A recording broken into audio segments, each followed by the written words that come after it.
बिस्मिल्लाहिर्रहमानिर्रहीम और अस्सलाम वालेकुम। 29 मार्च और पाकिस्तान में हफ्ते की शाम।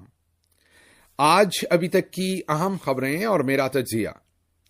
आज बहुत ही अहम खबरें हैं। एक तरफ तो हमने आपको बलूचिस्तान से अपडेट देनी है, जहां पर अख्तर मैंगल के लॉन्ग मार्च पर अब एक तरफ खुदकश हमले हो रहे हैं, तो दूसरी तरफ सिक्योरिटी एजेंसीज जो हैं वो उस पर हमला आवर हैं। वो जाए तो किधर जाए, दोनों तरफ से हमले हो रहे हैं। दूसरी तरफ आपको खैबर पख्तूनख्वा से खबर देनी है, वो भी आपको हिलाकर रख देगी कि वहां पर आज एक ड्रोन हमला हुआ है, जिसके अंदर खवातीन और बच्चों के हलाक होने की भी खबरें आ रही हैं। तीसरी तरफ पंजाब से आपको खबर देनी है, जहां से पता चला है कि बाजी मरियम ने किसी के घुटनों को हाथ लगाकर उसके घर जाकर माफी मांगी है और फिर वजारत आला जो है वो बची है। फिर मामलात आगे बढ़ रहे हैं, ये खबर भी आपके सामने रखनी है। तो काफी सारी अहम खबरें हैं, उनकी तरफ चलते हैं। लेकिन सबसे पहले आपको लेकर चलते हैं बलूचिस्तान, जहां पर अख्तर मैंगल साहब का लॉन्ग मार्च हो रहा है। इसका जो बैकग्राउंड है वो आपको पता ही है कि किस तरीके से मारंग बलोच को पकड़ा गया, समी दीन बलोच को पकड़ा गया। बलोच खवातीन जो एक्टिविस्ट हैं उनको पकड़ा गया। ना सिर्फ पकड़ा गया, मैंने पहले भी आपको कहा था, उस तमाम पकड़ पकड़ाई के इर्द गिर्द जो माहौल क्रिएट किया गया। पहले एक एहतजाज हुआ, उस पर गोलियां चलाई गईं, लोगों की लाशें गिरी, फिर वो लाशें रखकर ये लोग एहतजाज कर रहे थे, फिर इन पर लाठी चार्ज किया गया। बाकायदा लाशें होने के बावजूद लाठीचार्ज किया गया और लाशें भी छीन ली गईं और बड़े ही ऑकवर्ड तरीके से इन्हें गिरफ्तार किया गया। समी बलोच साहबा को भी जब गिरफ्तार किया गया, कराची से हथकड़ियां लगाकर लाया गया। आल्दो के कपड़े उनके उजले थे, कपड़े उनको दिए गए, लेकिन हथकड़ियां लगाई गईं। फिर मीडिया टॉक भी करने दी गई बड़े आराम से। तो मैं दोबारा on the expense of repetition ये कह रहा हूं कि मैं मारंग बलोच को या समीदीन बलोच को किसी का आलाकार नहीं कह रहा। वो यकीनन मासूम होंगी और अपनी जदोजहद कर रही हैं, लेकिन कोई ना कोई उन्हें इस्तेमाल कर रहा है।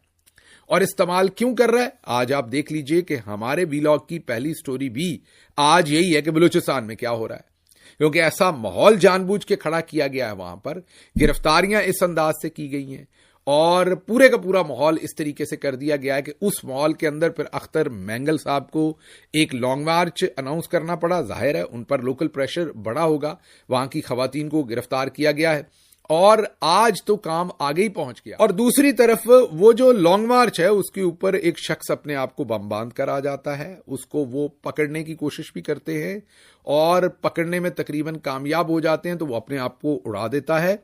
दूसरी तरफ सिक्योरिटी फोर्सेस भी उस लॉन्ग मार्च के ऊपर हमला आवर हो जाती हैं, मीन उनको रोकने के लिए, और वो उनसे भी नबर्द आज़मा है। मतलब एक पूरी की पूरी हकीकी जंग हो रही है। दूसरे लफ्जों में ऐसे लग रहा है कि ये हकीकी सिचुएशन नहीं है, ये कोई हॉलीवुड की फिल्म है, जो कि यकीनन नहीं है। ये सब कुछ हकीकी तौर पर हो रहा है, लेकिन हो इतना कुछ रहा है कि किसी को समझ नहीं आ रही कि ये बलूचिस्तान के अंदर सब कुछ एकदम से क्या शुरू कर दिया गया है। और मामलात इतने एस्केलेट कर दिए गए हैं कि आज, जैसे मैंने आपको कहा कि हमारे व्लॉग की पहली स्टोरी भी जो है वो बलूचिस्तान के बारे में है, और हम आपको बता रहे हैं कि जो लॉन्ग मार्च है उसको पहले तो रोकने की कोशिश की गई। सरियाब टोल प्लाजा पर फोर्सेस ने उनके ऊपर धावा बोल दिया अख्तर मैंगल साहब के इस सारे जो लॉन्ग मार्च के प्रोसेस पर, और वहां तसादम हुआ। उसके बाद आगे अख्तर मैंगल साहब का जो जाहिर है मस्तोंग में अख्तर मैंगल साहब का ये जो लॉन्ग मार्च था, इस पर एक शख्स ने अपने आप को बम बांधकर हमला कर दिया।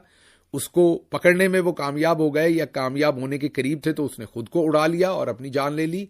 तो ऐसे हालात के अंदर आप सोच सकते हैं कि कितना बड़ा आज ये हाई मैं यही कहूंगा स्ट्रेस मामलात वहां पर चल रहे हैं। और इस लॉन्ग मार्च के इर्द गिर्द अब चीजें घूम रही हैं, बलोच एक्टिविस्ट के इर्द गिर्द चीजें घूम रही हैं। तमाम खबरें इस चीज के इर्द गिर्द हैं कि वहां बलोच एक्टिविस्ट्स को गिरफ्तार कर लिया गया है। लॉ एंड ऑर्डर की सिचुएशन वहां बहुत बुरी है, कहीं तसादम हो रहा है, कहीं खारदार तारें लगाई जा रही हैं। अख्तर मैंगल ने कहा है कि लॉन्ग मार्च का रास्ता रोकने के लिए हमारे टैक्स से जो है वो खारदार तारें लगी हैं। 26 नवंबर वाले एहतजाज में भी देखा, मगर मुजाहरीन फिर भी डी चौक पहुंचे। डी चौक जो हुआ, अल्लाह ना करे इस पुरअमन एहतजाज के साथ भी हो। बेहतर यही है कि मुजाहरीन को एहतजाज का हक दें और उन्हें सुने। अब ये अख्तर मैंगल साहब का जो लॉन्ग मार्च है, इसके बारे में लोगों की राय है या ڈسکشن ہے یا تجزیہ ہے لوگوں کا, اور کچھ اس میں اختر بینگل صاحب کی رائے بھی شامل ہے. لوگ ڈر رہے ہیں کہ اس کے ساتھ بھی انجام 26 نومبر والا تو نہیں کرنا, لیکن جو بھی کرنا ہے یہ آپ سمجھ سکتے ہوں گے کہ پاکستان کے نظام الدین صاحب اس کام میں کم از کم کامیاب ہو گئے ہیں کہ انہوں نے اٹینشن ڈائیورٹ کر دیا اور ایک ایسا ماحول کھڑا کر دیا ہے پیرلل اب جس پر آپ اور ہم سب ڈسکشن کر رہے ہیں, اور وہ ہمارا اس ٹائم کنسرن نمبر 1 بن چکا ہے. اب آگے چلتے ہیں, یہ خبر تو آپ کے سامنے رکھ دی. اب اگلی خبر جو ہے وہ کوئٹہ سے ریلیٹڈ ہی ہے. کوئٹہ میں جو ہے وہ انٹرنیٹ سروس بند رہی ہے آج پھر, اور میں یہ کہوں گا کہ پچھلے کئی دنوں سے بند ہے. اس سارے علاقے کے اندر انٹرنیٹ سروس کو بند کیا, جس سے ایک اور خوف و ہراس اور انسرٹینٹی کا ایلیمنٹ لوگوں کے اندر ہے. اگر ہم گوادر کے ایریا کی طرف جائیں تو وہاں پر ایک بم لگا کر گاڑی کو اڑایا گیا ہے اور ٹارگٹ کی گئی ہے پاکستانی آرمی کی گاڑی, اور کہا جا رہا ہے کہ اس میں 8 کے قریب جوان تھے, اور وہاں سے شہادتوں کی اور زخمی ہونے کی خبریں آ رہی ہیں. یہ ایک خطرناک خبر ہے. پھر کراچی سے گرنیڈ کے ساتھ اٹیک کیا گیا ہے سی ٹی ڈی کراچی کی جو ایک بلڈنگ تھی یا گاڑی تھی اس کو, اور وہاں سے بھی کیجویلٹیز کی, شہادتوں کی اطلاعات آ رہی ہیں.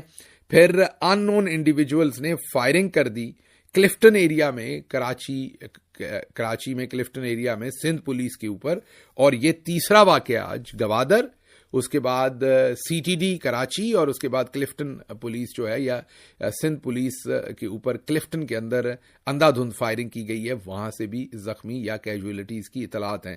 تو ایک طرف یہ ماحول ہے, دوسری طرف جو میں نے آپ کو بتایا اختر مینگل صاحب کا لانگ مارچ, اس کے اوپر تصادم, مار کٹائی, اور پھر وہاں پر ایک خود کو بم باندھ کر بندہ پہنچ گیا اور اس نے اپنے آپ کو اڑا بھی لیا. اگر وہ اپنے آپ کو نہ اڑاتا تو سٹیج پر پتہ نہیں کس کس کو اڑاتا.